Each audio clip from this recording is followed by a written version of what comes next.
So I'm gonna hold your hand while I say this, but you need to be more interesting. And it's okay, it's an easy fix, and most of us are not because of these phones, but let me tell you how to change that real quick. As a woman in her 30s who grew up without the internet, I have to be so for real that a lot of women are not interesting. And I don't mean that in a negative way. I truly mean that in a way where you have to develop your own sense of self and taste and experience and grit and life off of the phone. And I think that a lot of us haven't, and it's coming through in our daily lives.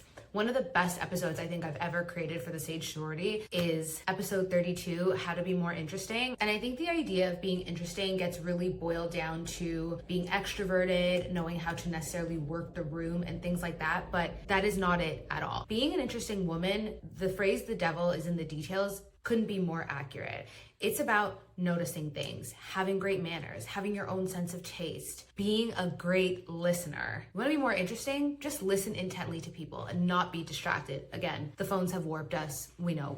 Having weird, being curious, being sensual. That does not mean being sexual. Please, let's just make sure we're clear about that. Having oddly specific knowledge about things, being passionate about things, or anything really. Having a rich interior life, being curious, like I said, having a unique point of view. This is not about men, but one thing I learned when I went on my 51st dates in 12 months was a lot of men were surprised that I had such a strong opinion about things. And not in a ball buster kind of way, even though I don't like that term, but just more in a, I've given this enough thought and this is what I think. And I wasn't easily swayed. Again, this is not about men, but it is a source of feedback. Take it or leave it. Being an interesting woman and knowing how to hold yourself in conversations, on dates, in boardrooms, or anything of that ilk is something I'm deeply passionate about. So if you have questions or anything like that, leave them down below because I could talk about this for days.